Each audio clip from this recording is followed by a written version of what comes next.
Capítulo 15. La muerte de Pandu. Pandu pasó con sus hijos 15 años muy felices. Un día Kunti se fue con sus hijos a un ashram de las cercanías y Pandu se quedó solo. Era un día muy hermoso de primavera.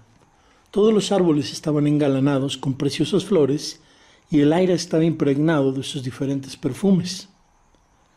El jardín de Satarringa era ese día un escenario muy sugestivo para hacer el amor. En aquel lugar, decorado con el mágico toque de Basanta, el señor de la primavera y amigo cooperativo del dios del amor, el rey se encontró con Madri. Estaba muy bella. Ahí estaba ella con su piel oscura envuelta en sedas de color carmesí, inevitablemente seductora por su natural encanto. Pandu se sintió poseído por un deseo pasional de hacer el amor con ella. 18 años habían pasado sin que hubiera probado el gozo de abrazar a una mujer y Madri estaba encantadoramente hermosa. Su deseo era demasiado fuerte, tanto que se olvidó de la maldición. Madri intentó resistirse desesperadamente al impulso pasional de Pandu, pero poco a poco fue perdiendo las fuerzas, asustada como un cervatillo. Pandu era demasiado poderoso. La cogió entre sus brazos sin hacer caso de sus advertencias y recriminaciones y la penetró. Y en ese instante cayó al suelo muerto. El grito de Madri llegó a los oídos de Kunti. Esta, con sus 5 hijos, llegó corriendo al lugar. Madri le dijo: «Ha sucedido algo terrible. Deja a los niños ahí y ven sola». Kunti contempló a su esposo yaciendo muerto y sin recapacitar un instante descargó toda su ira sobre la pobre Madri, diciéndole: «¿Cómo has podido permitir esto conociendo la maldición?». Madri le contó todo lo que había sucedido y entonces Kunti comprendió que el destino era demasiado poderoso. Todos los rishis del valle de Satarringa se habían reunido alrededor de la escena contemplándola con lástima en sus corazones y ojos tristes. Yudhishthira y sus hermanos permanecieron aparte, mudos y sobrecogidos por la calamidad que les había sobrevenido, y con lágrimas en sus ojos, el mayor dijo a sus hermanos: «Ahora somos huérfanos». Los juegos del destino son en verdad terribles. Los demás hermanos estaban alrededor suyo llorando de dolor. Los rishis se llevaron a los niños aparte y trataron de consolarlos. Tanto Kunti como Madri querían morir junto con su esposo en la pira funeraria, pero los rishis les dijeron: «Las dos son madres de vuestro deber es quedaros con vuestros hijos para cuidarlos. No es correcto que los abandonéis ahora dejándolos huérfanos por completo. Las llevaremos a la ciudad de Hastinapura junto con el rey Dhritarashtra. Es vuestro deber como madres cuidar de vuestros hijos. Un día van a ser gobernantes del mundo». Las palabras de los rishis no causaron ningún efecto en el corazón de Madri. Solo quería morir junto con su esposo, al cual le había causado la muerte. «Me deseaba», dijo, «pero murió antes de que pudiera satisfacerle. Ahora tengo que ir a satisfacerle, debo morir con él». Deliraba en su profundo dolor. Miró a Kunti y le dijo: «Mi querida hermana, tú eres la más sabia y la mayor. Nunca podré cuidar de los niños tan bien como tú. Mis hijos nacidos por tu amabilidad son realmente tuyos. Tú eres suficientemente fuerte para ser la madre de los 5 hijos. Tienes a tus primos, los Vrishnis, que pueden ayudarte. Por favor, ayúdame a realizar mi sueño. Yo ya no puedo vivir en este mundo sin mi Señor. Arderé en la pira funeraria junto con él. Pero tú debes vivir para bien de estos hijos tuyos. Les verás como gobernantes del mundo entero. Tendrás tus compensaciones. Te ruego que me concedas este deseo». Kunti accedió y a los rishis también les pareció bien. Madri llamó a sus 2 hijos y les habló en un tono que contenía amor y dolor al mismo tiempo. Les dijo: «Kunti es vuestra madre. Yo solo soy tan solo vuestra nodriza. Todos sois hijos de Kunti. Seréis los 5 Kunteyas. Yudhishthira será vuestro padre y los 4 restantes seréis sus hijos. Complacedle siempre. Os dejo en sus manos. Yudhishthira, hijo mío, tú serás el señor de la tierra. Cuidaré de ti desde lo alto y te bendeciré. Luego Madri se prostró a los pies de Kunti, la cual la bendijo con estas palabras. Te doy permiso para que sigas a nuestro Señor.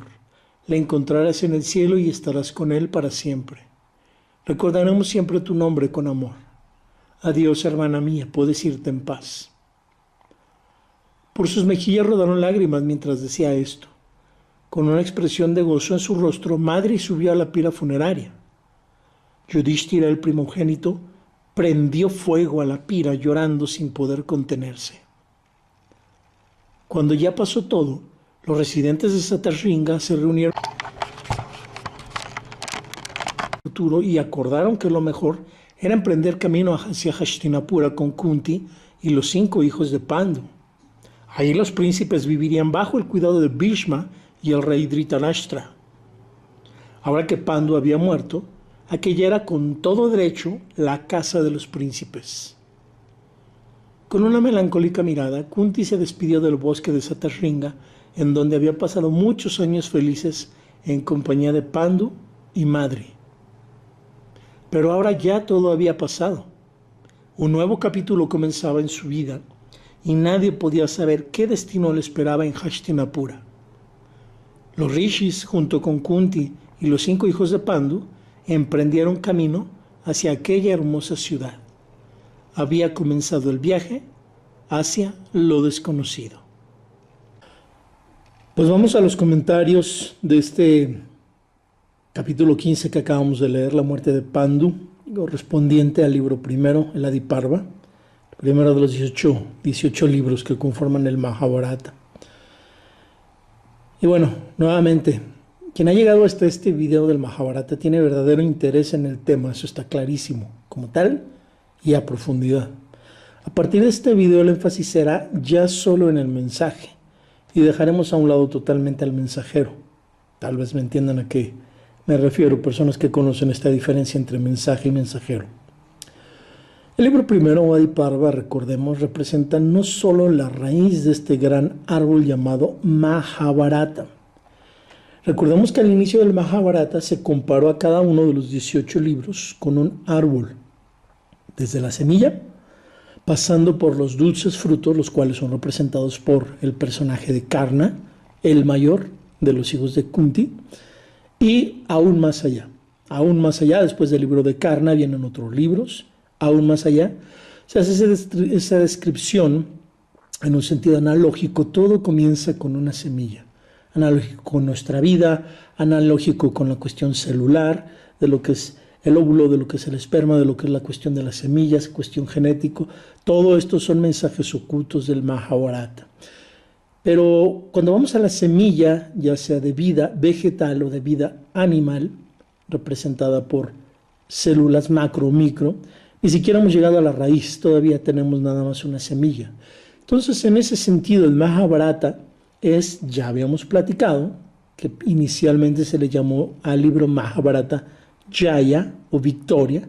En ese sentido vamos apenas en este Adiparva, en la semilla, en la parte de la semilla de la victoria personal, la victoria espiritual, la victoria del sí mismo, si es que vamos comprendiendo bien hasta este punto lo que hemos estado estudiando.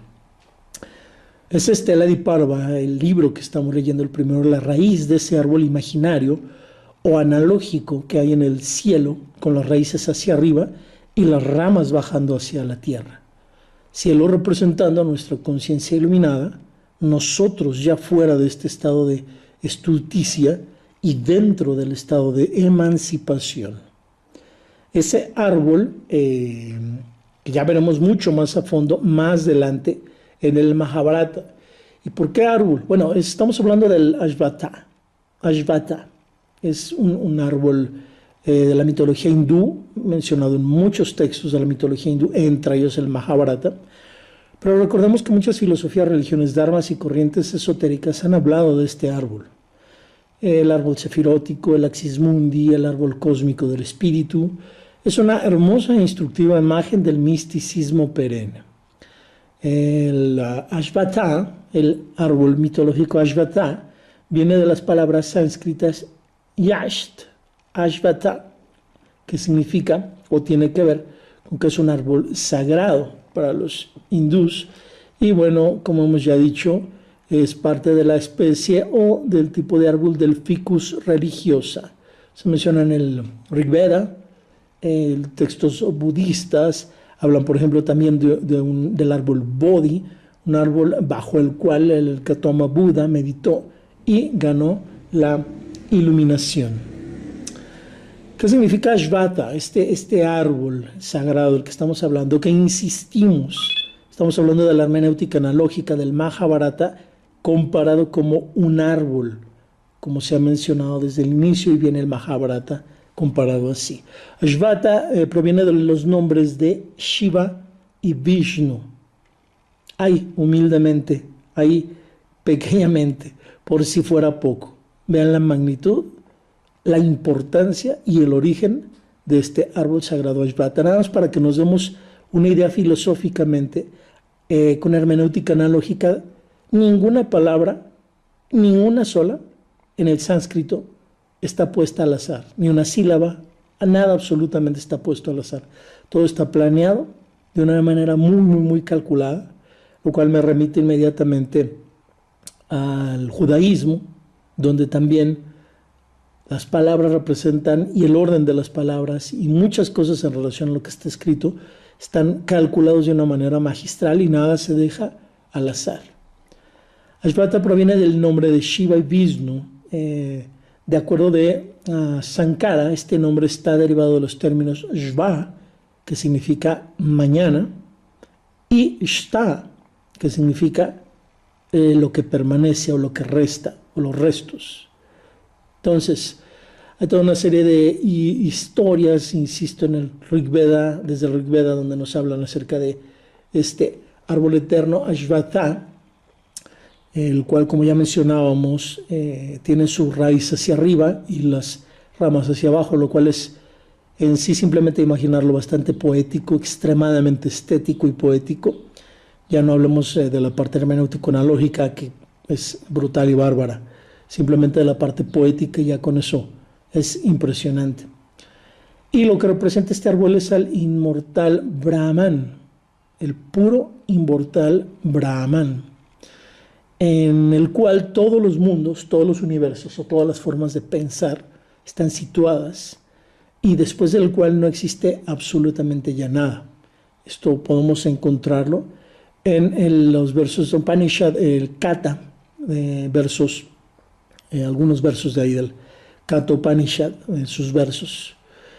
Y bueno, en el Mahabharata, Krishna, dentro del Bhagavad Gita, dentro de los versos, capítulo 15, versos del 1 al 4, nos habla más a profundidad acerca de este árbol.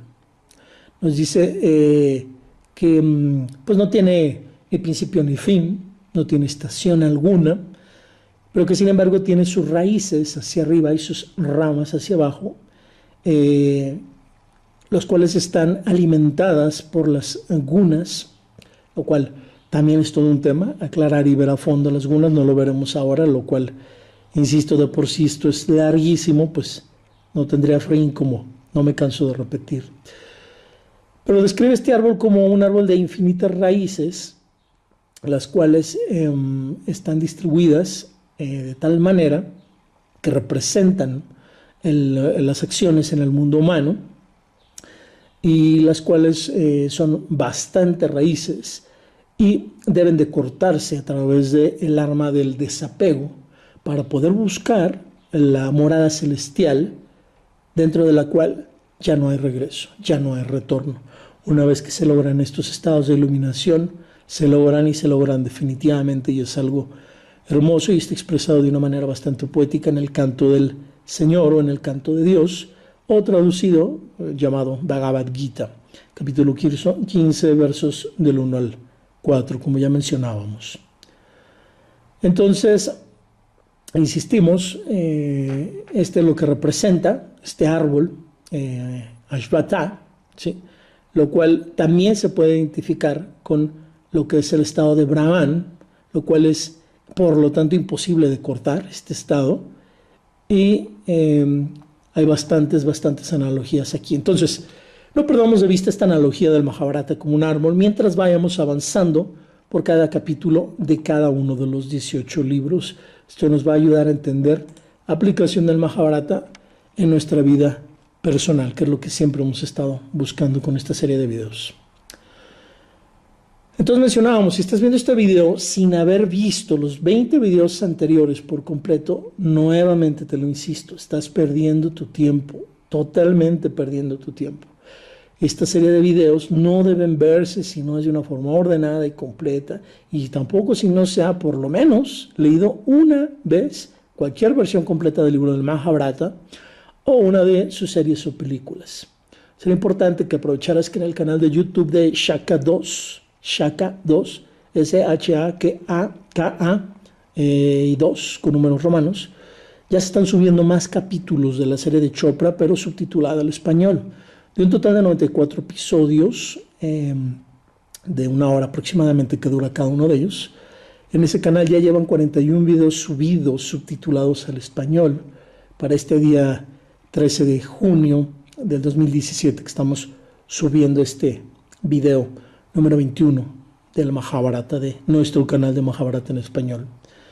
Y bueno, el subir estos videos subtitulados al español de esta serie de Chopra del Mahabharata, pues es una aportación invaluable, sinceramente, para quienes no hablan inglés y no han podido ver dicha serie traducida al inglés, la cual ya existe disponible pues desde hace muchos años completa, desde los capítulos 1 hasta el 94. Pero bueno, aún quien ha leído una versión simple y corta del Mahabharata, o aún quien incluso haya visto la película o la misma serie de los 94 capítulos de Chopra, aún esa persona quedará sorprendida de todo lo diferente que la historia del Mahabharata al ver cada uno de estos capítulos que subimos a este canal. Porque aquí vemos mucho, no todo, pero sí mucho de lo que es y de lo que se ha dejado afuera, tanto en las series como en los libros de bolsillo resumidos del Mahabharata.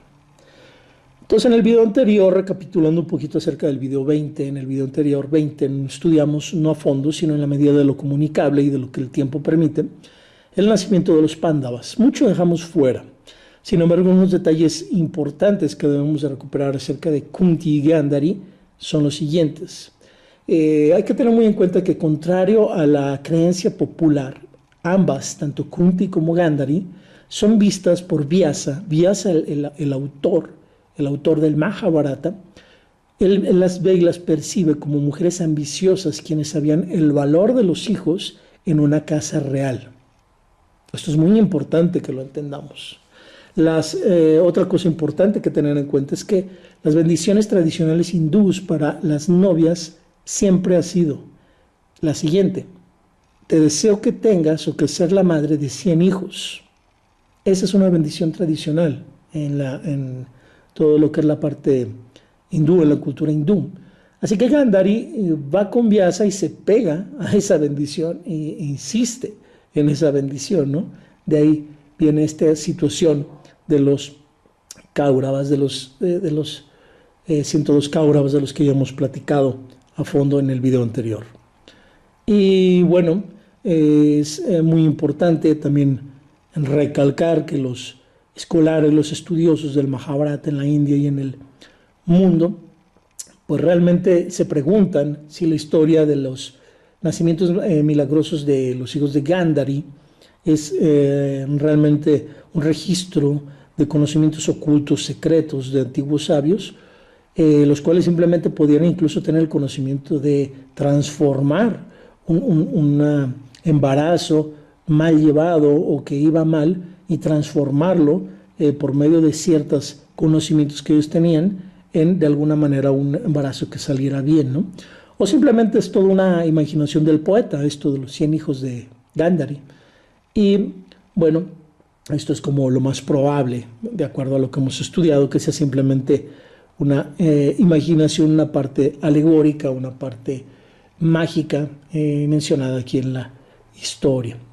Entonces estos puntos es importante tenerlos en cuenta. ¿Cuál otro?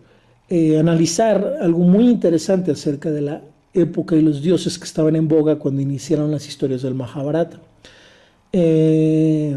Fueron realmente preguntarnos, dioses, los que hicieron, los que provocaron el embarazo de Kunti y Madri, fueron realmente devas o semidioses, o simplemente brahmanes, simplemente sacerdotes, llevando a cabo un rol ritualista para compensar la falta de capacidad de Pandu para tener hijos.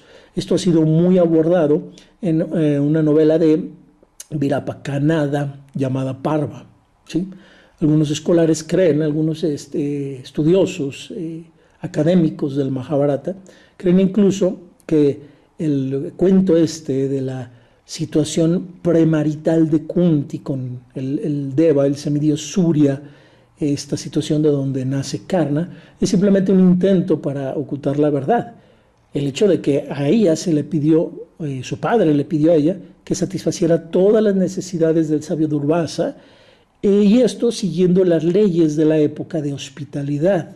Ojo, aquí estamos entrando en temas muy importantes que analizar en cuanto a la moral en turno de una sociedad, la cual es cambiante. Lo estudiamos cuando hablamos de axiología, cuando hablamos de valores, cuando hablamos de cuestiones sociales. Lo moral es cambiante, sin embargo el Dharma es eterno. La cuestión de lo que algo es correcto, adecuado, eso es eterno, no cambia el Dharma, y las morales van cambiando de acuerdo a lugar y fecha, aparte del mundo del que estamos hablando y época del mundo de la que estamos hablando.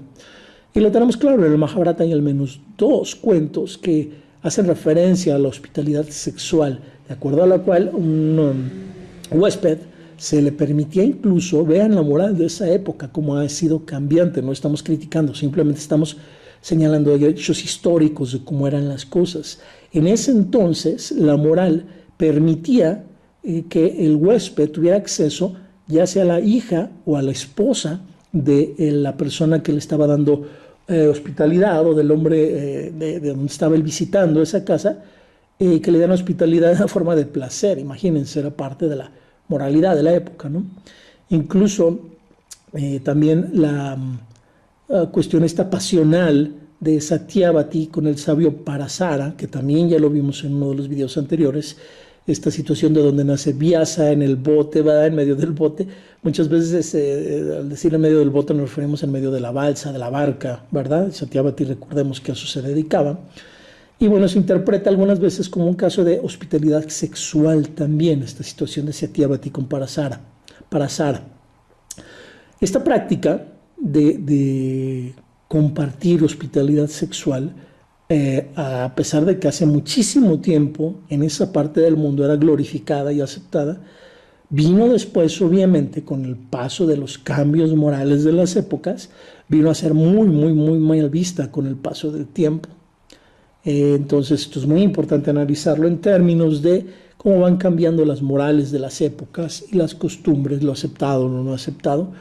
Y realmente esto pone muy en tela de juicio qué es correcto, qué es incorrecto, qué es bueno, qué es malo.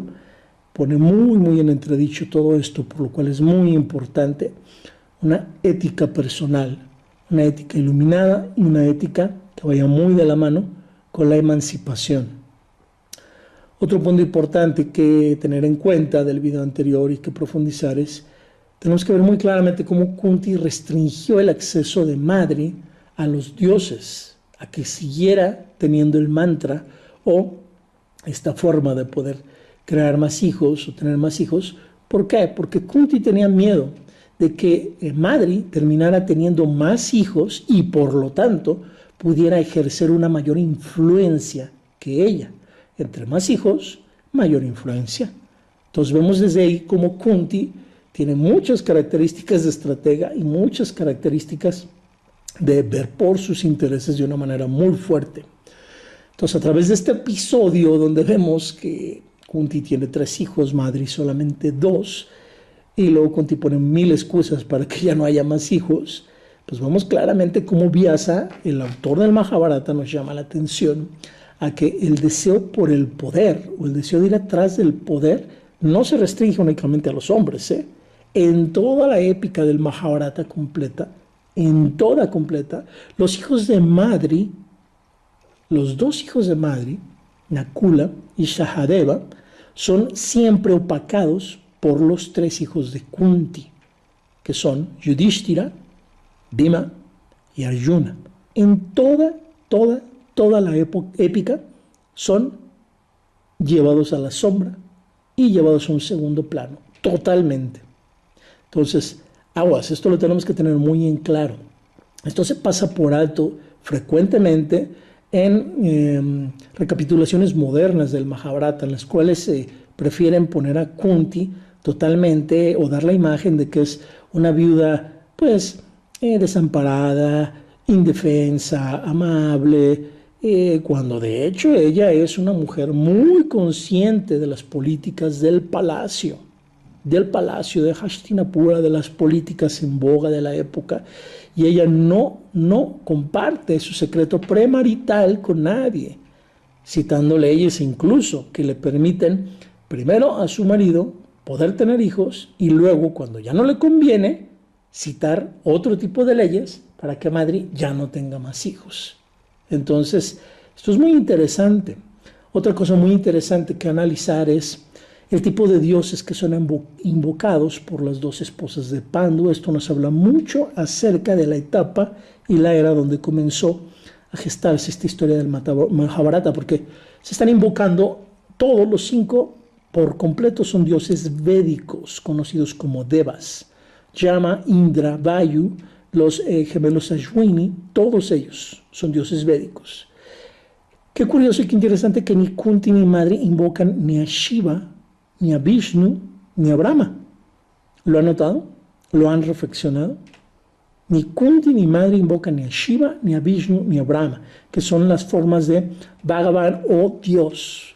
La noción de un Dios todopoderoso es después desarrollada en el pensamiento hindú, mucho más adelante, comparado con el inicio primordial, digamos, las primeras brotes del Mahabharata.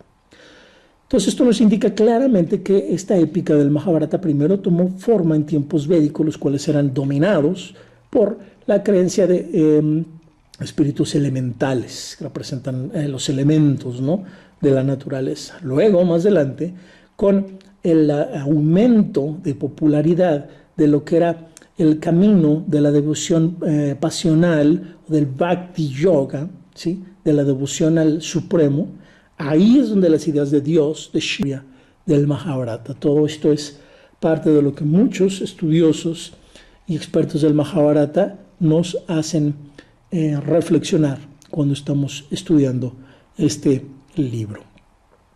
Y bueno, el día de hoy, en este video 21, con los comentarios de lo que acabamos de leer del libro justamente hace rato, y precisamente hablando de Vishnu y Krishna, hoy veremos justo en este capítulo de la muerte de Pandu, la primera, señores y señoras, señoritos y señoritas, la primera intervención de Vishnu para lograr el cometido por el cual descendió bajo la forma de Krishna en esa época. Su primera intervención respecto a los Pándavas no fue después del Swayambara de Draupadi, del Shiva, de Vishnu y de Krishna, le fueron añadidas a la historia de la boda de Draupadi con Arjuna y los demás hermanos.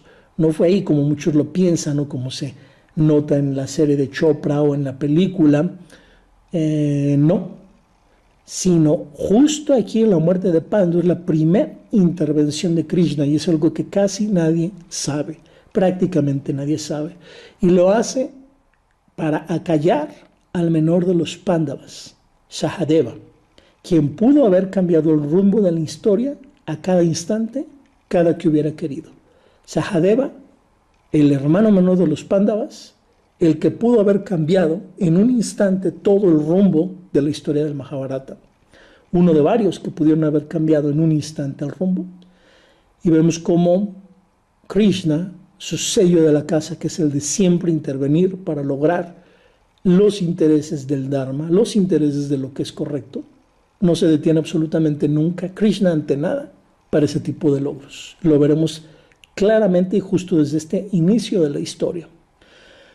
Pero ¿qué onda con Krishna? Bueno, recordemos que Krishna es un avatar, es un descenso, es una encarnación, es una forma de Vishnu, de muchas otras que en algún momento que tengamos tiempo las analizaremos todas, cada una de ellas súper interesante. Y cada uno de estos avatares incluso muy de la mano con lo que son ciclos de evolución de la vida en el planeta, lo cual es impresionante, lo deja uno con la boca abierta cuando realmente lo entiende uno por completo. Todos uno de los avatares, incluso el avatar que vino después de Krishna, que no es ni nada más ni nada menos que Buda. Impresionante manera de en cada época enseñar de diferentes maneras las lecciones que eran necesarias en cada uno de las instancias históricas del planeta. Pero bueno, todos ellos son avatares, son descensos de la misma concepto llamado Vishnu. Y el sello de la casa de Vishnu, ¿cuál es? Pues es mantener. Para los estudiosos del hinduismo, lo verán claramente de la misma manera como lo estoy comentando ahorita. El sello de la casa de Vishnu es mantener. Vishnu siempre hace lo necesario para mantener. A otros dos integrantes de esta trilogía o de esta trinidad de dioses o santísima trinidad hindú, como le quieran llamar, les toca crear en el caso de Brahma y reconstruir en el caso de Shiva. Entonces, ¿cómo se debe de reflexionar en la vida esto? ¿Qué es más complejo y requiere más habilidad? ¿Crear? ¿Reconstruir? ¿O mantener? Entonces, hoy analizaremos a fondo muchas cosas, pero lo más importante es a un personaje importante personaje, el menor de los Pándavas, quien en lecturas tradicionales del Mahabharata o en las series incluso televisivas, ambas, queda totalmente omitido todo acerca de su importancia e impacto en el Mahabharata. Veamos, y comenzamos con esto, la interpretación de lo que leímos el día de hoy. ¿Qué se menciona en lo que leímos el día de hoy? Se menciona que Pandu pasó con sus hijos 15 años muy felices, y justo ahí, justo en el primer renglón de lo que leímos, hay montonales y montonales y montonales de cosas que podemos comentar, que si no las comentamos quedarían totalmente mal entendidas, omitidas, como un vacío y sin comprenderse. Pandu pasó con sus hijos 15 años muy felices. ¿Qué año está corriendo para estas fechas? Pasaron 15 años de Pandu con sus hijos. ¿Qué fecha está corriendo? ¿Qué fecha histórica del planeta estamos hablando? Está corriendo para esto el año 1509 a.C. Ojo, vamos a ver qué onda con cada uno, qué está ocurriendo con cada uno de los demás personajes del Mahabharata en esta parte donde estamos hablando de que está a punto de morir Pandu. ¿Qué está ocurriendo con los demás?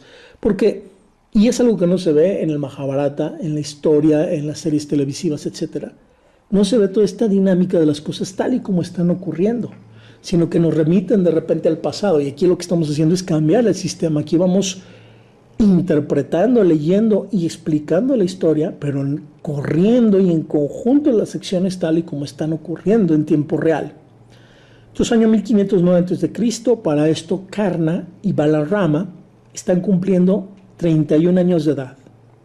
Karna, así es, el hermano mayor de todos los hijos de Kunti, está cumpliendo 31 años.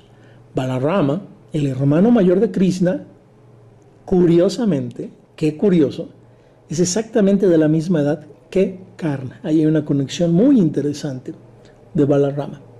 Yudhishthira obviamente está cumpliendo 15 años, porque el primer renglón de este capítulo nos dice que Pandu pasó con sus hijos 15 años muy felices, lo cual nos indica claramente que Yudhishthira tiene 15 años. Bhima, Duryodhana y Jujutsu tienen 14 años. Si han puesto atención en los videos, pues tendrán muy claro quién es Bhima, quién es Duryodhana y quién es Jujutsu. Y si no lo tienen claro quién es Bhima, Duryodhana y Jujutsu, pues la verdad no tiene ni siquiera caso que sigan escuchando este video. Váyanse a volver a ver la película, vayan a darle una leída al libro, vayan a ver la serie de Chopra, y con eso realmente podemos regresar aquí más adelante y poder tener una idea de lo que estamos hablando, porque si no, pues ni idea nos vamos a dar de lo que se está hablando, ¿no? Entonces, Bhima, Duryodhana y Jujutsu son un año menor que Yudhishthira, recordémoslo, ¿sale? Y aquí hay una comparativa muy interesante. Todos los hermanos de Yudhishthira están en el bosque y Duryodhana, junto con Jujutsu y sus demás hermanos, junto con sus 99 hermanos más y su hermana, todos están en el palacio. Y esto es una interpretación analógica de cómo todos los Kauravas, todos los hermanos de Duryodhana, estos hijos de Dhritarashtra, del rey ciego, todos han sido educados en la parte de la estulticia y las estupideces de las morales de turno y reglas sociales de lo que dicta una sociedad. Totalmente atrapados por las estupideces de la época. Y donde los Pándavas han sido educados totalmente en un enfoque y en un entorno no contaminado, totalmente natural, totalmente fuera de las ridiculeces sociales, donde no los fagocitara, donde no los tragara todo este tipo de idioteces. Allá es donde Pandu Bai los protege, en el bosque, en el sentido analógico de la palabra, adentro de su mente, cercanos a sí mismo, alejados de las estupideces sociales, y desde ahí vemos que son dos mundos muy aparte. El que están experimentando los Kauravas, o hijos de Dhritarashtra, llevados por delante y dirigidos por el hermano mayor, que es Duryodhana, a diferencia de los Pándavas, que son dirigidos por Yudhishthira, el hermano mayor, y totalmente en el bosque durante estos 15 años. Eso han estado haciendo entonces. Bhima, podemos describir a cada uno de ellos. Bhima es fuerte y amoroso. Y vamos a ver muy interesante qué pasa, más adelante en la historia, qué pasa cuando choca con el palacio y todas las comunidades del palacio. Vemos cómo eso lo empieza a transformar de una manera terrible a Bhima, que inicialmente era un niño, un jovencito fuerte y el más amoroso de todos. ¿Qué está ocurriendo con Duryodhana allá en Hastinapura? Lleva 13 años, analicémoslo bien para que podamos entender su comportamiento en la historia. Duryodhana lleva 13 años recibiendo la presión de convertirse en el futuro rey de Hastinapura. No hay otra cantaleta, no hay otra canción, no hay otro mantra, no hay otro mensaje de su padre. No hay otro. Porque su padre se quiere realizar a través de él, como sigue ocurriendo todavía en el 2017 en nuestra actualidad. Muchos padres se quieren seguir realizando a través de sus hijos. Y vemos cómo Duryodhana está enfrentándose con esa presión tremenda, 13 años teniéndola que estar aguantando. Y Jujutsu, su medio hermano, con el mismo potencial y capacidades que Duryodhana, pero invisible en toda la historia, invisible para todas las personas ciegas, obviamente, para las personas con iluminación interior o un estado de claridad mental. Jujutsu es alguien extremadamente grande por las pequeñas, grandes acciones que realiza en 2 o 3 partes cruciales de la historia. Pero Jujutsu representa al invisible de la sociedad, al relegado, que por no ser elegido de casta alta, por no llevar buena ropa, por no tener el mejor peinado, por no ser de familias ricas, se queda fuera y se deja fuera. Jujutsu en ese sentido es muy parecido a Karna en la cuestión dramática de su personaje. Duryodhana, ¿qué más podemos hablar de él? No puede contar con su padre Duryodhana para orientarse. ¿Por qué? Porque su padre, recordemos que es ciego, y no nada más en el sentido físico de la palabra, en muchos sentidos es totalmente ciego. Y ahí es donde Shakuni, el tío, el hermano de su madre de Duryodhana, el hermano de Gandhari, ahí es donde Shakuni lleva más de una década siendo la sombra y tutor de Duryodhana, aprovechando la vida de blanco y negro que dejó Bhishma, este gran tío protector de los Kurus. Aprovecha esa situación de que Bhishma ya está, y lo hemos analizado a fondo en varios videos, viviendo simplemente una vida sin sabor, una vida que ya no le es agradable, una vida, de acuerdo a sus propias palabras, en blanco y negro. Y también es donde Shakuni aprovecha eso y también aprovecha la restricción de Vidura de ser el primer ministro y tener que tener mesura, no poder tomar decisiones radicales. Uno de ellos, Bhishma, por ser el protector de Hastinapura, pero no el rey, y el otro, restringido por ser el primer ministro, pero tampoco ser el rey. Aquí es donde vemos en la vida moderna muy clara el ejemplo de dos personas totalmente capaces, con muchísima capacidad, con la mejor toma de decisiones, pero la inutilidad de todo ello si no están en la posición de la toma de decisiones. Si el que toma las decisiones está ciego, total o parcialmente, no importa la gran capacidad que tengan sus consejeros o sus ayudantes. Entonces este pequeño joven de 13 años, Duryodhana, será el arma letal que usará Shakuni para acabar a futuro con el imperio de los Kurus. Marquen mis palabras, marquen mis palabras. Duryodhana fue simple y sencillamente siempre un arma letal para que Shakuni lograra sus medios de venganza y que, por otro lado, Krishna lograra también sus medios de purificación de las sociedades y de eliminar todos los kshatriyas que se alineaban al camino del adharma, de lo incorrecto, de lo no ético, de lo que dañaba. Cada quien logró su estrategia. Si al final de cuentas pudiéramos analizar ganadores en el Mahabharata, muy claramente tendríamos que los verdaderos ganadores de la guerra no fueron los Pándavas, sino Krishna por un lado y Shakuni por el otro. Ambos lograron total y absolutamente todo lo que tenían programado que ocurriera. Entonces insistimos, Duryodhana es hasta este punto un buen hijo, un digno príncipe y un muy buen hermano. No es, y esto es una estupidez considerarlo así, no es el clásico hermano maloso, maligno, que viene malo envenenado por naturaleza. No, para nada. Claro que cuando nació había malos augurios y claro que terminó convirtiéndose en lo que se había pronosticado. Pero hubo toda una serie de eventos desafortunados y toda una serie de cosas que se fueron concatenando para que esto ocurriera. Él originalmente no era una persona mala, ni dañina, ni con malas intenciones. Esto es de por sí súper interesantísimo para analizar en nuestra vida personal. ¿Qué ocurre para que una persona pequeña de edad, un niño, un hijo que tengamos, nosotros mismos incluso, cambiemos tanto y nos convertamos en personas tan diferentes a lo que anhelábamos al inicio de nuestras vidas? Esto es muy interesante para analizar. Entonces insistimos, a Duryodhana, de ser un buen hijo, un digno príncipe y un buen hermano, hubo dos elementos que lo transformaron. Uno de ellos se llama Bhima y otro de ellos se llama Shakuni. Lo veremos a fondo, cada uno de estos dos influencias, en su momento.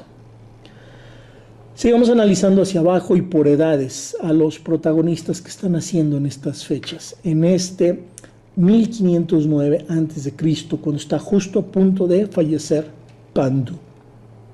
Arjuna y Krishna son los que siguen. Arjuna y Krishna tienen alrededor de 13 años. Y bueno, Arjuna se ha concentrado hasta esta etapa de su vida en ser el mejor arquero posible. A eso es el total a lo que podemos circunscribir su vida hasta esta fecha. No hay más. Realmente no hay mucho que podamos hablar de Arjuna hasta este punto. Y es aquí donde comenzamos a ver la gran disparidad de habilidades, logros y acciones de esta dupla llamada Narayana y Nara. Ojo, esto es importantísimo. No por nada al inicio de cada uno de los 18 libros del Mahabharata se invoca a Narayana y a Nara, los cuales representan invocar tanto a Dios como al humano, y se invoca también a la diosa Saraswati, que representa, lo sabemos claramente, al conocimiento. Entonces realmente cuando se inicia cada uno de los 18 libros del Mahabharata no se les está rezando a dioses en un sentido adorativo, en un sentido de adoración de la palabra. No, eso lo alcanzan a ver personas de visión corta que no ven el fondo y lo que realmente se quiere dar a entender, que en cada uno de los inicios de los libros, cuando se va a iniciar cada uno de los 18 libros a leer, se está encomendando a que el conocimiento y la comprensión, la mente, la persona, pueda llegar a contactar tanto lo humano que hay dentro de ella, lo divino que hay en ella a través del conocimiento. Representado estas tres cosas, insisto, por Narayana, Nara y Saraswati. Así de fácil. Y bueno, esta onda de Arjuna y Krishna, recordemos que es Narayana y Nara, son realmente las encarnaciones de Narayana y Nara, que es realmente una paridad de deidades hindús. Es un avatar de hermanos gemelos del dios Vishnu en la tierra, trabajando para la preservación del Dharma o la corrección. En este concepto de Narayana y Nara, la alma humana es representada por Nara, con la compañía eterna de la parte divina llamada Narayana. Ojo, esto es súper interesantísimo. Insistimos en un sentido filosófico, en un sentido de mejoramiento personal, en un sentido de bienestar espiritual. Insistimos, Narayana, es decir, Krishna, está en lo más alto posible del desempeño y logros, y Nara, es decir, Arjuna, es, y con todo los respeto se lo decimos, algo ordinario entre lo relevante, no algo extraordinario entre lo relevante. Marquen mis palabras, ordinario entre lo relevante, mas no extraordinario entre lo relevante.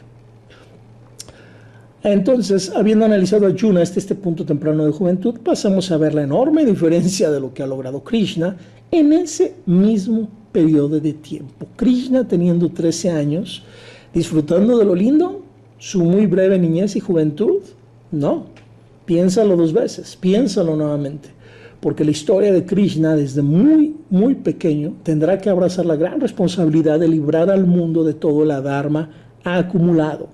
Para ello descendió exclusivamente. Y bueno, no vamos a entrar aquí a profundidad porque sería inmenso, de por sí este es un trabajo gigantesco. Si nos metemos a todas las historias de Krishna jamás acabaríamos, nos vamos a circunscribir a lo que es fundamental conocer para el Mahabharata y comprender los papeles de cada quien. Y bueno, sí vamos a mencionar unas cuantas cosas de estos 13 años, insisto, para ver la enorme disparidad y diferencia entre todos los caracteres del Mahabharata y Krishna en cuanto a lo que llevan de vida, de experiencia, de logros. Porque hasta los 3 años Krishna vivió en Gokula y ya había matado varios demonios. De los 3 a los 6 años se había movido a Vrindavana, otra parte, ya no estaba en Gokula, y había matado también a varias cuestiones adármicas, varias cuestiones negativas, también representadas por Bakasura, por muchas otras cosas que no vamos a, digamos, profundizar. Balarama también, su hermano mayor, ya había hecho bastantes cosas muy, muy, muy relevantes. De los 7 a los 10 años, después se le es llevado a Mathura para todo lo que es esta competencia famosísima de lucha, donde mata a Krishna a Kanura, Balarama mata a Mushteka, e incluso es esa edad muy, muy, muy joven, extremadamente joven, donde Krishna mata a su tío Kamsa, dándole la vuelta totalmente a las morales de la época y a las estupideces de la época, donde antes había con Yayati lo vemos y con muchos otros ejemplos que ya hemos platicado, una obediencia ciega, estúpida, hacia lo que los mayores dijeran, no importar qué tan incorrecto estuviera.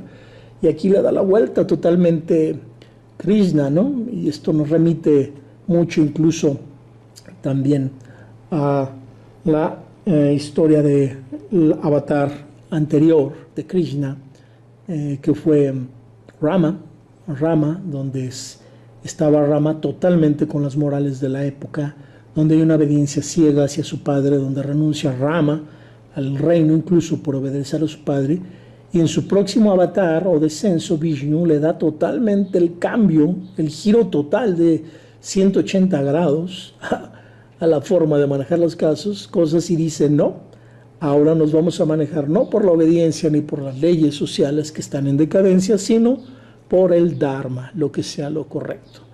Y va, y a esa corta edad Krishna había ya matado a Kamsa, y Balarama, su hermano, había matado incluso a los hermanos de Kamsa.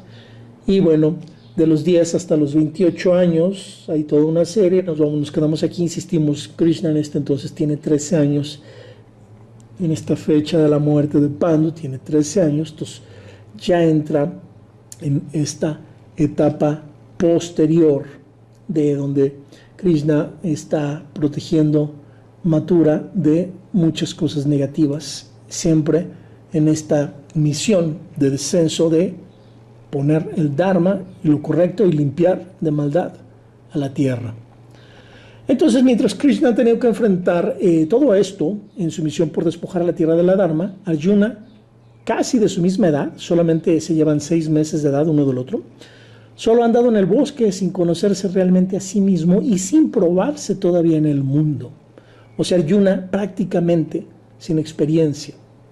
Con esto vimos, insisto, la enorme disparidad entre Arjuna y Krishna, donde podemos interpretar como enseñanza de la historia, cómo en el mundo hay personas que a pesar de ser iguales en edad, son muy diferentes en logros. La edad nunca define valor, ni necesariamente experiencia. Grabémoslo. Krishna, en resumen, les lleva años luz de ventaja tanto a Arjuna como a los demás. Y ya solo nos resta analizar a los 2 Pándavas menores, los que siempre quedan relegados en los libros mini del Mahabharata o sus películas y series, Nakula y Sahadeva. Nakula y Sahadeva de 12 años, teniendo 12 años, justo el punto, vean qué interesante, justo el punto donde un niño deja de ser niño y se convierte en adolescente, justo ahí se quedan sin padre. De Nakula no hay muchísimo relevante que podamos mencionar, excepto 2 cualidades en las que era sobresaliente respecto a sus hermanos. El manejo de los caballos, su locuacidad, son 3 realmente elementos. El manejo de los caballos, era un excelente manejador de caballos. Su locuacidad, lo cual representa simbólicamente al sofista, a los que en el futuro serán llamados sofistas en la Grecia. Y por último, su belleza física, representando la parte físico-estética del cuerpo humano. Estas 3 cualidades, la locuacidad, la belleza y el manejo, la dupla con los caballos, es representada por Nakula. Esas eran sus, por así decirlo, fortalezas. Y de Sahadeva hay tanto que decir que lo vamos a ir mencionando justo como vamos analizando este capítulo. Fíjense bien. Este video en sí se centra mucho en ese personaje, más que en algún otro. ¿Qué dijimos en el capítulo de hoy que leímos? Dijimos, Pandu se sintió poseído por el deseo pasional de hacer el amor con ella, con Madri, y se olvidó de la maldición. Pues esto es obvio, ¿no? 18 años sin tocar a su pareja, sin el religare de la energía sexual combinada mediante el amor, pues obvio que Pandu ya no podía resistirse. Esto es algo antinatural y tarde o temprano iba a ocurrir. Y lo vemos como aquí ocurre que Yudhishthira están sobrecogidos por la calamidad cuando se dan cuenta que su padre ha fallecido, y Yudhishthira les dice a sus hermanos una declaración tremenda, ¿no? Brutal. Les dice, ahora somos huérfanos. Y aquí el punto al que Vyasa nos llama la atención para analizar es ¿qué pasa con una persona cuando le falta su padre o su madre? La doble falta de un padre, tanto el biológico, que fueron semidioses, los cuales nunca estuvieron con ellos, como el tutor o padrastro, que era Pandu. ¿Cómo afecta la orfandad al desarrollo de un ser humano? Es lo que debemos de preguntarnos hoy y ahora en esta parte simbólica y analítica del Mahabharata. Vemos también que se dice cómo es que Madre le está pidiendo a Kunti que se quiere ir con su señor y le dice, arderé en la pira funeraria junto a él, pero tú debes vivir para bien de estos hijos tuyos. Y aquí es donde en el video anterior prometimos que en este video íbamos a hablar muy a fondo, y lo haremos justo ahora, de este ritual hindú llamado Sati. Sati, vamos a verlo ahora sí a profundidad. El origen del Sati, de este ritual de arder en la pira funeraria junto con el esposo, este ritual, su origen se sitúa en el siglo V. Aunque en su inicio el Sati no era solo para las viudas, sino que se extendía incluso al resto de los familiares, sirvientes o incluso amantes que se suicidaban en el funeral del fallecido. Esto es muy interesante.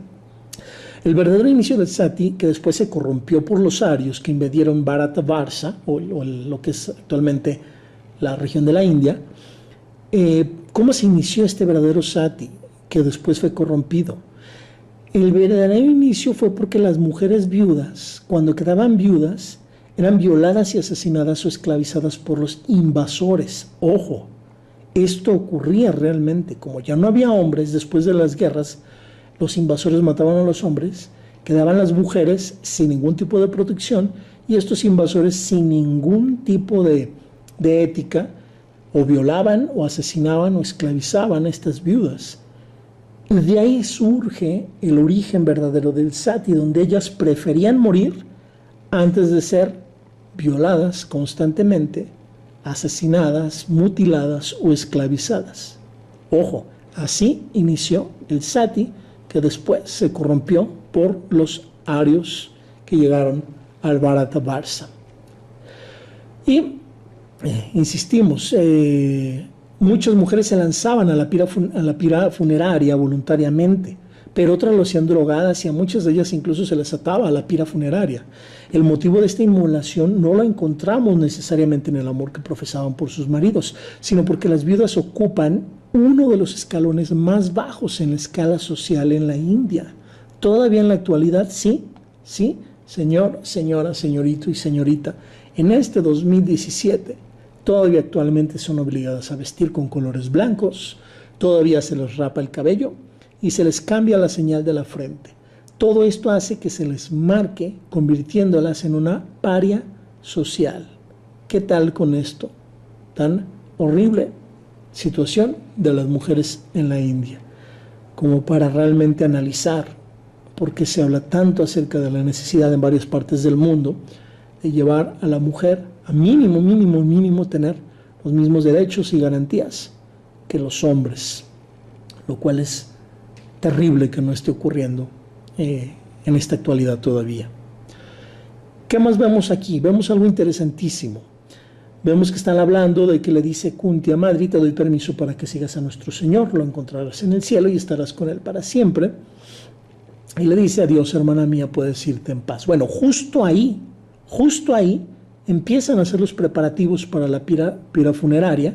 Justo están en eso cuando ocurre la parte importantísima de la cual vamos a hablar el día de hoy.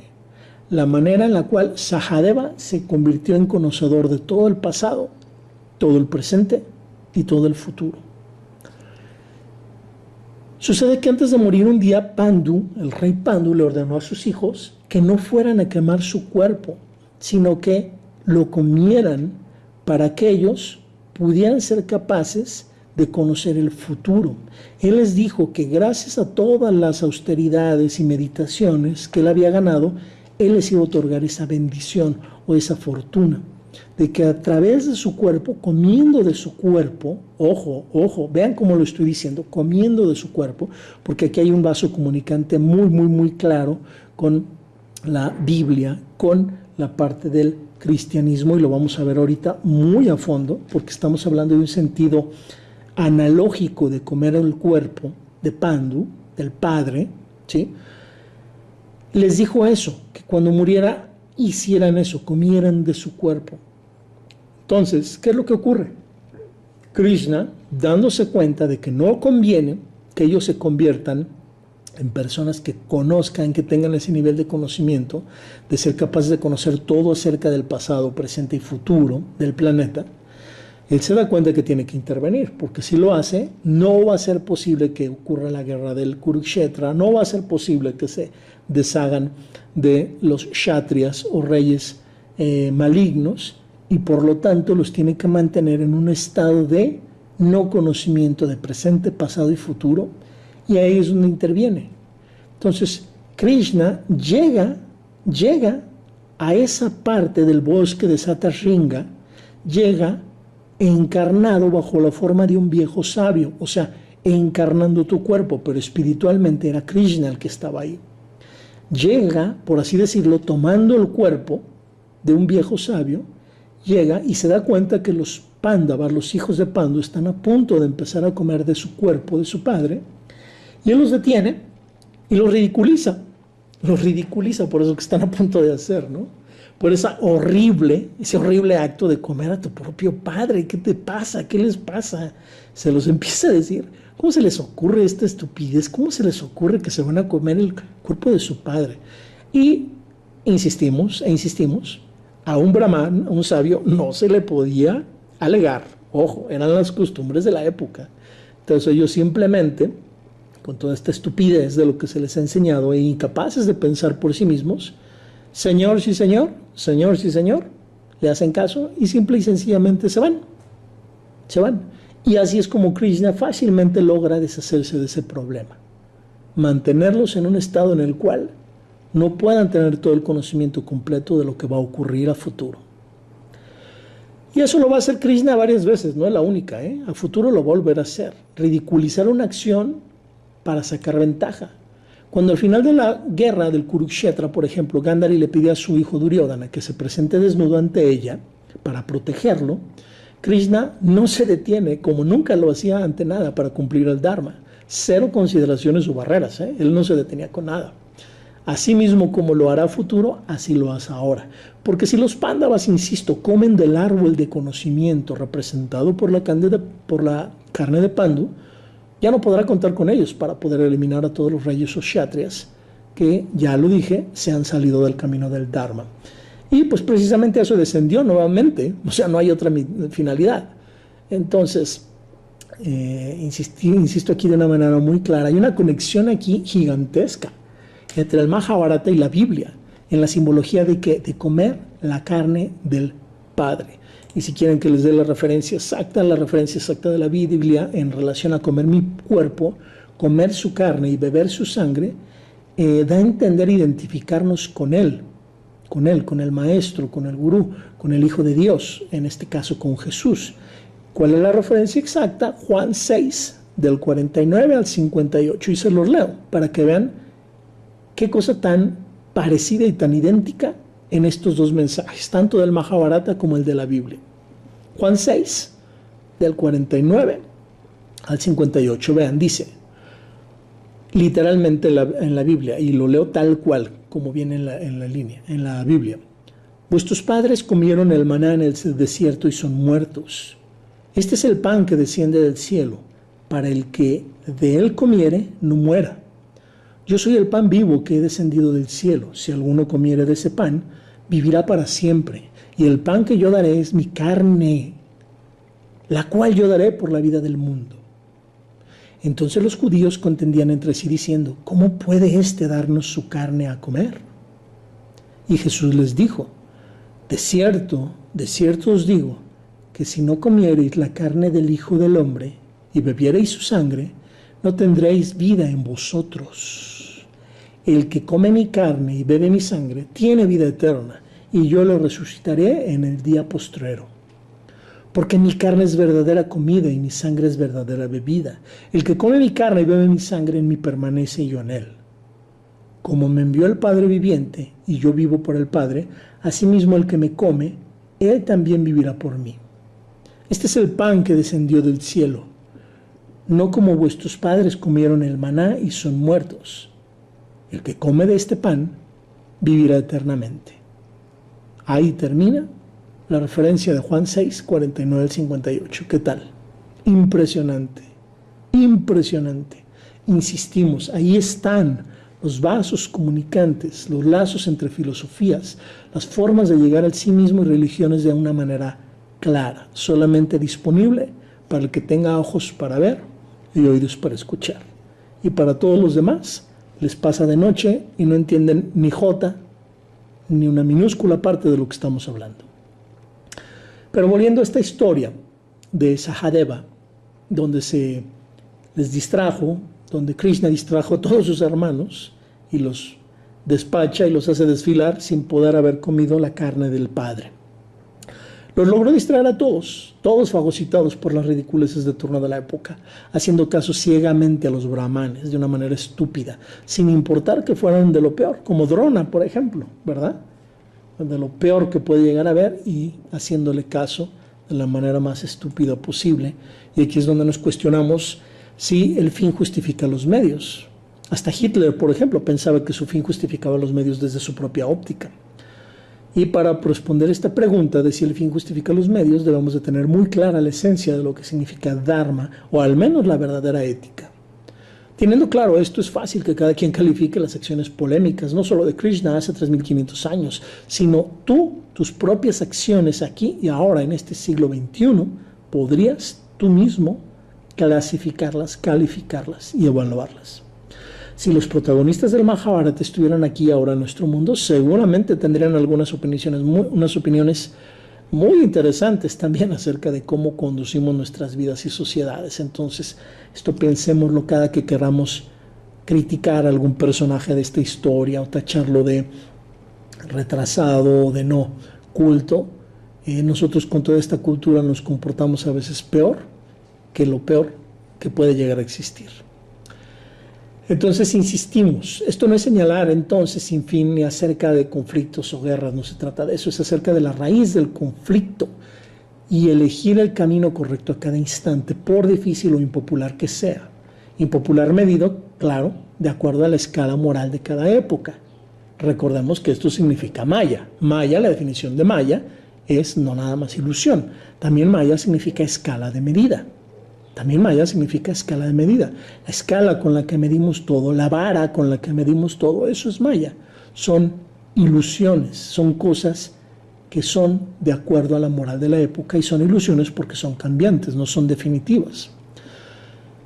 Si nos preguntáramos acerca de diferencias entre Krishna y Drona, serían infinitas. Ustedes a estas alturas, insisto, ya deberían de tener muy claros qué son estos dos personajes. Krishna, insistimos, volviendo a este punto de comer la carne del Padre, Krishna los distrajo a todos, excepto a Sahadeva, quien justo antes de iniciar la cremación del cuerpo, vio, y dice esto la historia del Mahabharata, vio a unas hormigas llevando 3 pequeños pedacitos del cuerpo de Pandu. El pequeño niño de 12 años, Sahadeva, le dio una mordida al primer pedacito que traía una de las 3 hormigas. Y con ese mordisco, él se convirtió en alguien iluminado, se iluminó, logró la iluminación acerca de todo lo que había ocurrido en el pasado de la historia del mundo. Con una segunda mordida, el pedacito que llevaba la segunda hormiga, él se iluminó acerca de todo lo que estaba ocurriendo en el presente en el mundo. Y con el último pedacito, el de la tercera hormiga, el que la tercera hormiga iba cargando, se convirtió en alguien iluminado acerca de todo lo que ocurriría en el futuro en el mundo. Por lo tanto, ahí es donde Sahadeva se convierte en el Trikaljani. Trikaljani, ¿qué significa Trikaljani? El conocedor de los 3 tiempos. El conocedor del pasado, presente y futuro. Y esto, comprenderlo, es algo brutal, iniciático y totalmente revelador si lo analizamos a fondo. Es que en buena onda, nada más imaginen el nivel de aburrición de Sahadeva al escuchar a los rishis, por ejemplo, contar historias del pasado, leyendas, ¿no? Sabiéndolas él ya todas, ¿no? Imaginen a Sahadeva teniendo el conocimiento de que existían otros continentes, otras culturas para ellos desconocidas, todo lo que pudo haber aportado. Imaginen el nivel de aburrición a futuro, por ejemplo, cuando van con el sabio Markandeya y les predice el futuro. O sea, no entiendo cómo Sahadeva no se botó de la risa y se revolcó de la risa, ¿no? De tener él miles de veces muchísimo más claro que Markandeya todo este tipo de cosas, ¿no? Imaginen el nivel de serenidad de Sahadeva al saber que Krishna, luego de usar ese avatar, iba a volver después y usar el avatar de Buda, descender como Buda, y luego el avatar de Kalki, por ejemplo, para cíclicamente una y otra vez venir y traer balance, dharma y cierre de yugas o eras al planeta. Imaginen el nivel de resignación al saber claramente que ellos como Pándavas y sus primos, los hijos de Dhritarashtra, eran parte de un gran sacrificio que ocurriría décadas más tarde en el Kurukshetra. Imaginen su nivel de amor de Sahadeva hacia Draupadi, sabiendo que ella incendiaría el fuego de la discordia final entre primos, sirviendo así indirectamente a los intereses de Shakuni y de Drupada para destruir uno a Hastinapura y el otro a Drona. Es por ello que a futuro, en pleno salón de los dados, y después de que por la estupidez de Yudhishthira lo pierden todo, Sahadeva elige y señala a quien él matará en la guerra del Kurukshetra. Y es a Shakuni. Pues Sahadeva, con su nivel de claridad mental, ve clarísimamente quién es el verdadero creador de la guerra del Kurukshetra. Shakuni. Conocimiento, señores, presente, pasado y futuro, señoritas. Sahadeva sabe bien que el instigador final es definitivamente Shakuni, tras todas las sombras y tras todas las apariencias.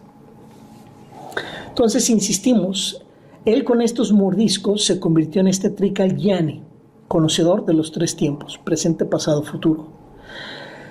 Krishna se da cuenta, anda por ahí todavía encarnado en el cuerpo de un viejo sabio, se da cuenta de que Sahadeva se le fue, se le escabulló y logró comer estos trozos, y se da cuenta de que si no interviene, será un desastre.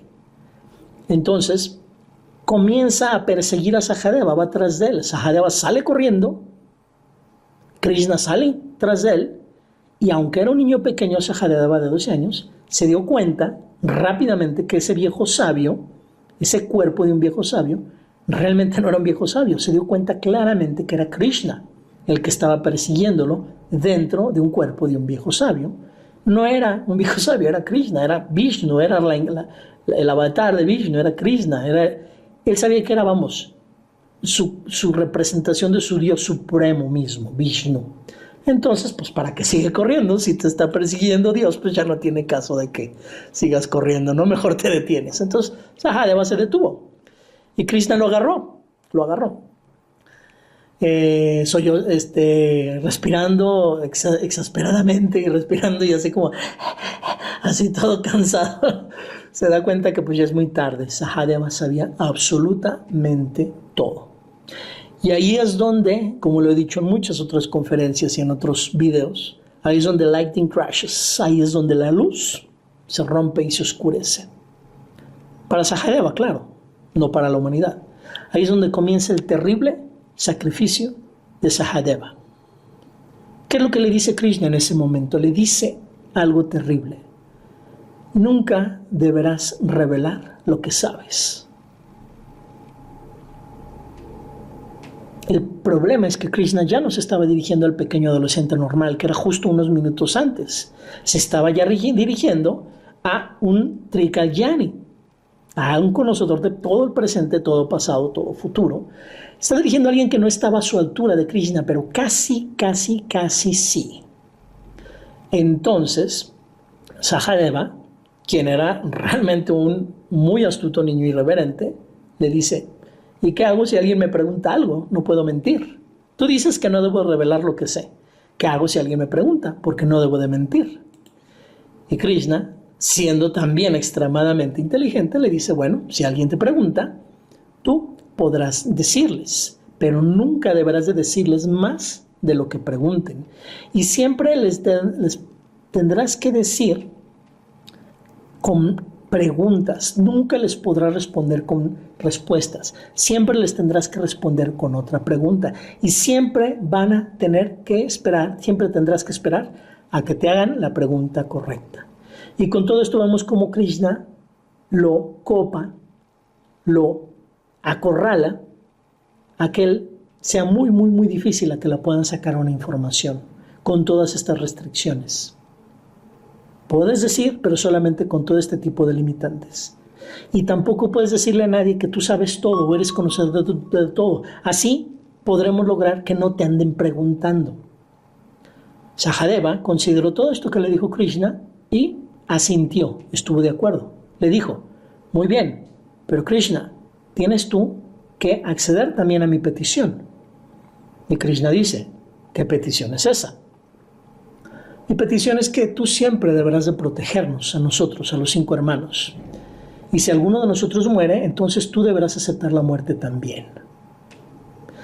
Y este diálogo que está ocurriendo, señores, señoritas, señores y señoritas y señoras, y todo lo habido y por haber, este diálogo es brutalmente, tremendamente importante, iniciático y de sentido hermenéutico analógico. Tiene muchísimo más de lo que aparenta en el fondo. El sentido oculto es totalmente iniciático y contundente para el despertar espiritual. El sí mismo, totalmente iluminado, se le está encomendando a que cuide el alma, la personalidad y el cuerpo y sus acciones, porque eso representan los Pándavas: alma, personalidad, cuerpo, fuerza y acciones. Y Krishna representa al sí mismo totalmente iluminado. Y ahí es donde él le está pidiendo al sí mismo que cuide de la totalidad. Y que si el cuerpo y el sí mismo mueren, él morirá también. Obviamente la divinidad, la parte divina dentro de cada uno de nosotros.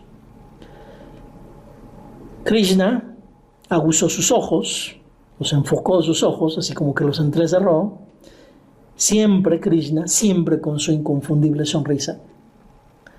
Porque este pequeño chico lo había metido en un gran aprieto. Entonces simplemente se le queda viendo y le dice: muy bien, de acuerdo con lo que me pides. Y así es como fue que Sahadeva llegó a conocerlo absolutamente todo. Supo todo acerca del complot de Varanavad, y sabía que Duryodhana lo estaba manipulando e instigando ese complot, que los iban a querer matar, asesinados por un fuego. Sabía acerca de las maquinaciones políticas de Duryodhana y de los Kauravas. Sabía acerca de las trampas en el juego de dados. Sabía acerca de lo que ocurriría a Draupadi en ese juego de dados. Sabía acerca de quién moriría y cómo en la guerra del Kurukshetra. Absolutamente todo lo conocía. Sabía incluso que Ashwatthama mataría a los hijos de cada uno de sus hermanos, incluyendo al de él. Usted que está escuchando este video, sea consciente de o realmente viva esta siguiente realidad que le voy a comentar. Cada vez que Sahadeva miraba a su hijo pequeño, en el futuro en la historia, ya cuando lleguemos a la parte de que tienen sus hijos, cada que Sahadeva miraba a su hijo, él le llegaba el pensamiento de cómo su hijo iba a morir decapitado, de una manera totalmente injusta. Imagínense tener que lidiar con eso y no poder decir absolutamente nada, ni tener el poder para cambiarlo. Él sabía todas estas cosas terribles y no le podía decir a nadie, ni siquiera a sus hermanos, quienes eran más cercanos a él que incluso su propia sombra.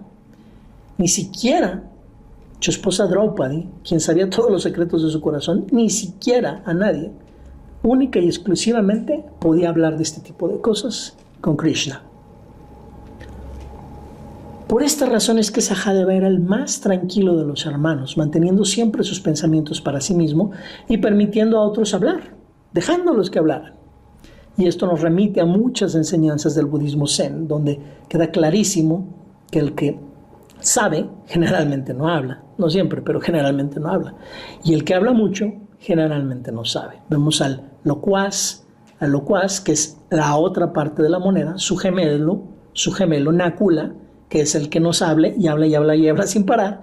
¿Ven cómo está aquí la cuestión comparativa tan interesante entre los dos gemelos, donde uno sí sabe y no habla y donde el otro no sabe y sí habla? Interesantísimo. Entonces, por esto es por lo que Sahadeva es conocido como el hombre más paciente que ha existido en el mundo, porque él tuvo la fortitud, la fortaleza para arreglárselas con todo y no perder, a pesar de ello, su autocontrol. ¿Qué harías tú en el lugar de alguien así? Saber todo y no poder intervenir o cambiar el curso de las cosas. Y todo esto porque hizo realmente ese acuerdo con Krishna, ¿sí? Ese acuerdo lo hizo. Entonces, es muy interesante tener esto claro. Ahora, ¿qué significa la palabra Sahadeva? Esto es importantísimo, importantísimo. ¿Qué significa la palabra Sahadeva? El significado en sí mismo es brutal y capaz de despertar hasta el más dormido de los humanos. La palabra Sahadeva se deriva de dos palabras sánscritas, Saha y Deva. Saha significa con. Saha significa con. Y Deva es un término hindú usado para referirse a, ¿sí? Acertaste, lo tienes claro, a la deidad. Así que literalmente Sahadeva significa con Dios o con los dioses. Otro significado es miles de dioses. Así de iniciático y de brutal es el significado del nombre Sahadeva. Todo esto que les acabo de mencionar es otra gema oculta dentro del Mahabharata acerca del carácter misterioso de Sahadeva, del cual no se habla prácticamente nada. Así es que Sahadeva, si tú te lo hubieras encontrado, pudo haberte respondido cualquier pregunta que tú tuvieras. toda la sabiduría de su padre, le dio la habilidad, pero no podía hablar. ¿Por qué? Y aquí es donde entran varias enseñanzas. Algunas veces es mejor no hablar, aun cuando se conozca la verdad. Algunas veces cosas desastrosas tienen que ocurrir y llevar su curso para que realmente tu vida, la tierra, tu mundo, se limpie y se descargue completamente y haya esta catarsis, esta limpieza interna, cuando las cosas realmente siguen su curso hasta que se agotan. Sahadeva comprendía esto, Krishna comprendía esto, ambos comprendían este tipo de conceptos. Se dice en el Mahabharata que de todos los Pándavas, Sahadeva era el más iluminado, siempre adelante, nostálgico, solitario, no es para menos. Fuera de Krishna, siempre ocupado, y Vyasa siempre ausente, ni siquiera su tío abuelo Bhishma o Vidura tenían acceso a todo lo que él sabía. Los únicos que tenían acceso similar a conocimientos eran Krishna y Vyasa, que eran, junto con él, los únicos tres Trikal Yani, conocedores de los tres tiempos. ¿Cuál es la clave para esta iluminación de Sahadeva, ya viéndolo en un sentido más terrenal y más pragmático? Él había desarrollado la capacidad de observar la naturaleza. Observar la naturaleza. Y aquí es donde entramos en el tema de la lógica, tecnología de investigaciones y detección de porqués o whys. Otro tema que no tomaremos aquí, todo el tema de tecnología de investigación, porque nos desviaríamos tremendamente y esto sería eterno. Pero sí queremos tener muy en claro y tener muy insistido el punto de que Sahadeva se dio cuenta de que él podía predecir muchas cosas del futuro si él realmente se dedicaba a observar la naturaleza cuidadosamente. Y al decir observar la naturaleza no nos referimos nada más a las plantas, arbolitos y pajaritos, a la naturaleza humana, a la naturaleza de las emociones, a la naturaleza de las acciones. Debemos de abrir los ojos para darnos cuenta de entender el significado completo de lo que significa naturaleza. No nada más se refiere a plantas, animales y cositas del campo, ¿sale? Y así, cuando uno observa la naturaleza de las cosas, puede uno predecir, señoras y señores, el futuro, en mayor o menor medida. Y insistimos en el segundo punto. Sahadeva siempre tenía que esperar que la gente le preguntara la interrogante correcta. Le hacían muchas preguntas, pero casi nunca pueden llegar con la pregunta correcta, lo cual, quienes han leído y conocen muy bien la historia de Parsifal, que esto es miles, cientos, muchos siglos después, la historia de Parsifal, tendrán muy en claro cuál es la pregunta correcta. Muchos siglos después tuvo que llegar Parsifal, en otra historia que nada tiene que ver con el Mahabharata, para a la humanidad dejarnos el legado de entender cuál es siempre la única pregunta correcta. Pero eso es otro tema y no lo voy a abordar en este momento. Entonces, ese es el asunto que tenemos aquí realmente con Sahadeva. ¿Cómo describiría su papel y su vida al mismo Sahadeva si se lo preguntáramos? Esto siguiente que les voy a decir en primera persona de Sahadeva está basado en un hermoso escrito de Aishwarya Anand acerca de este personaje Sahadeva, situándolo en sus últimos instantes de vida, muchos años después de esta parte de la historia, donde apenas está teniendo 12 años. Ya en el final de su vida, en sus últimos instantes de vida, justo después de haber caído en la escalada de los Pándavas, en su escalada final, buscando llegar al cielo, escuchemos lo que él mismo nos diría. ¿De acuerdo?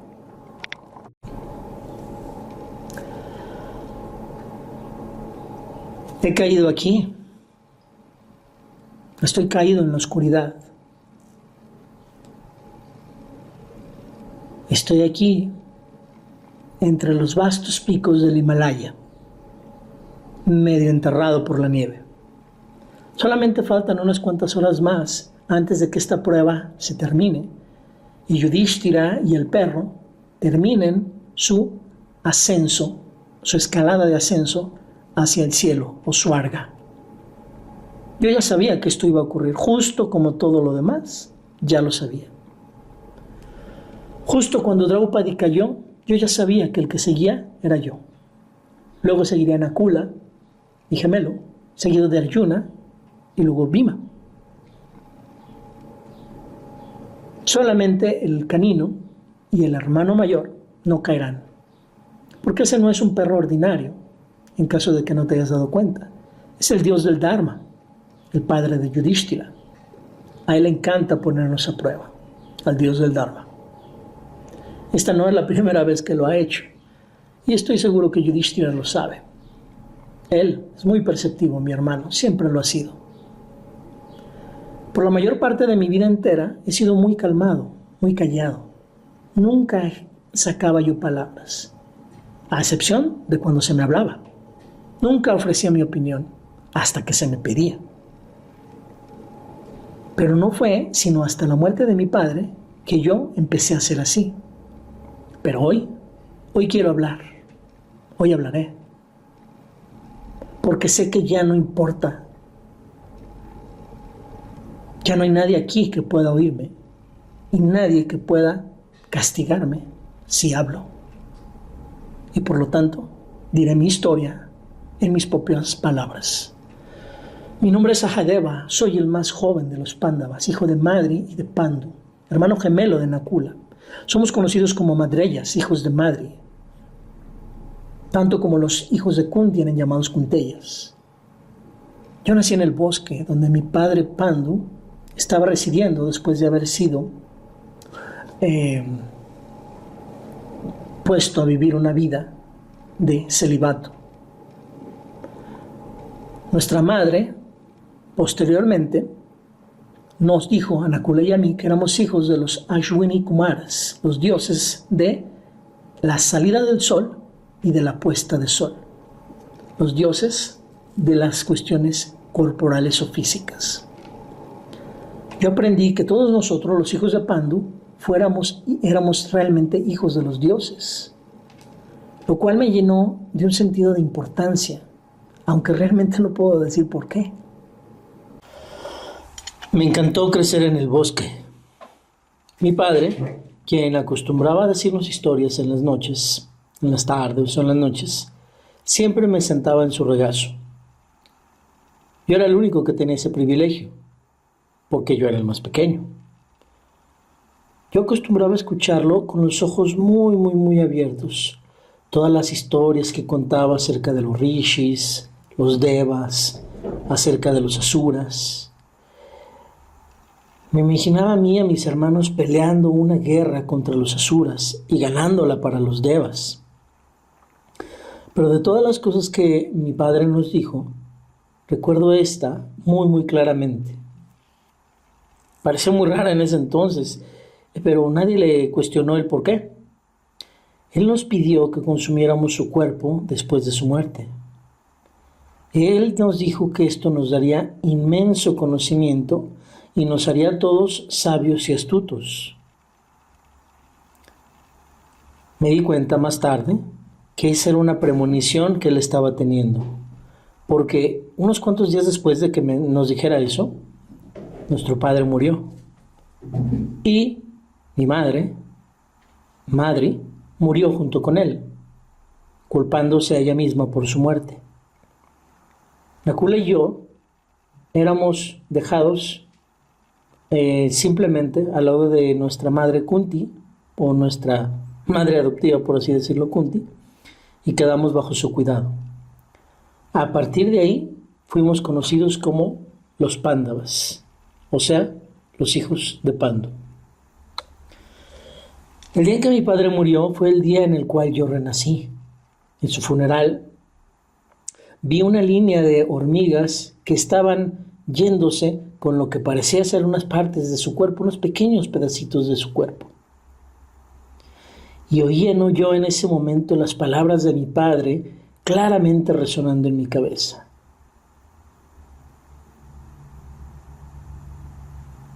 Sin tiempo para dudar y sin que los demás se dieran cuenta, agarré esas hormigas y me comí los pequeños pedacitos que iban cargando. Fue en ese instante en el cual yo aprendí absolutamente todo. Y todo lo que había ocurrido, todo lo que iba a ocurrir y todo lo que estaba ocurriendo. Y en mi prisa mientras yo estaba ya deseoso de decirle a los demás lo que realmente había ocurrido, lo que estaba transpirando en mí, todo lo que me había dado cuenta, me encontré con él. Él estaba, por supuesto, de una manera disfrazada, por así decirlo. Lo vi como un viejo sabio, pero sabía que era Krishna, Vishnu descendido. ¿Por qué? Porque yo ya lo sabía todo. Él sabía que yo sabía y extrajo de mí dos promesas. La primera, que yo nunca debería de hablar acerca de esto a nadie. Y la segunda, que siempre debería de contrarrestar una pregunta con otra pregunta.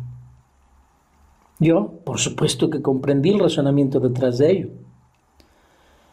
Cuando se tiene inmenso conocimiento, se tiene el potencial enorme de arruinar todo y así el ciclo del karma sería totalmente aniquilado si yo hablaba.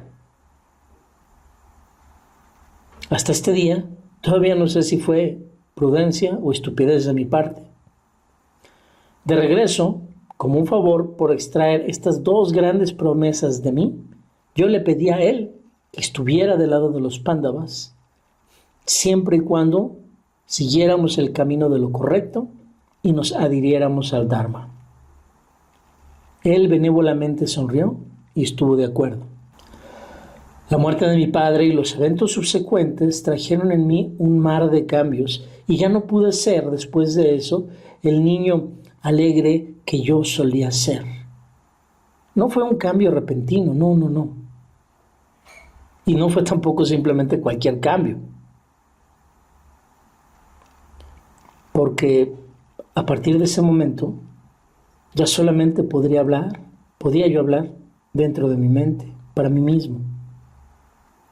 Y aun cuando yo sabía lo que el futuro departía, lo que el futuro nos esperaba, yo no había manera en la cual pudiera decirle a otros o que ellos se dieran cuenta de lo que iba a ocurrir. El fuego en Varnavrat, los intentos de acabar con nuestras vidas por parte de nuestros primos, el matrimonio de Draupadi a todos nosotros los 5 hermanos, el exilio, la humillación de Draupadi en el salón de juegos, la guerra que vendría, cada uno de todos los eventos que ocurrirían. El decir que esto me resultó muy difícil sería ponerlo muy ligeramente. Para mí en lo personal, una de las cosas más duras y una de las pruebas más fuertes que tuve que soportar fue la humillación de Draupadi en el salón de juegos. Yo, como el resto de todos mis hermanos, estaba muy enamorado de ella también.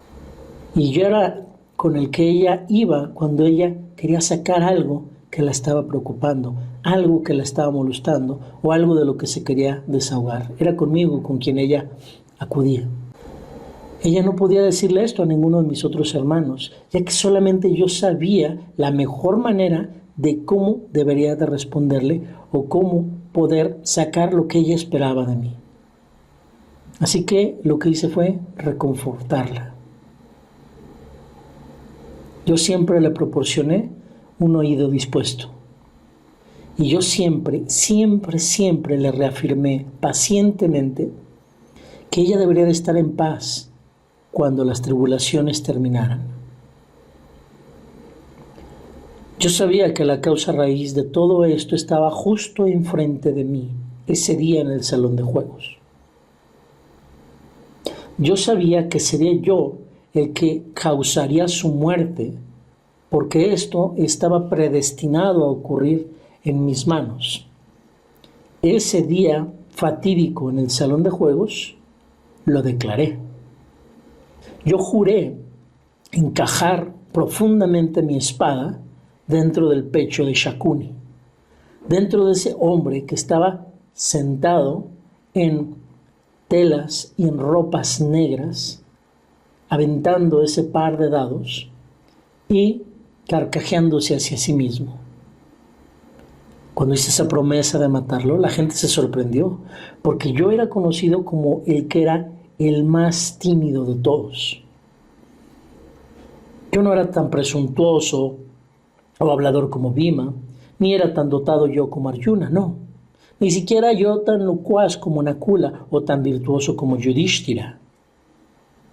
Yo era considerado por la mayoría como el menos relevante, debido a mi silencio y a mi personalidad tan agria. Ese tipo de personalidad era un acto que yo refiné debido a que me ayudaba a observar todo el medio ambiente, todo lo que me rodeaba, todo el entorno y la naturaleza de las cosas.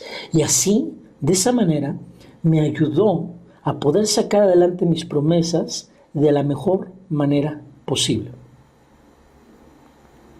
Pero esa promesa que hice ese día en el salón de juegos de matar a Shakuni me ayudó en ese momento a liberar un poco de esa gran carga que estaba yo cargando.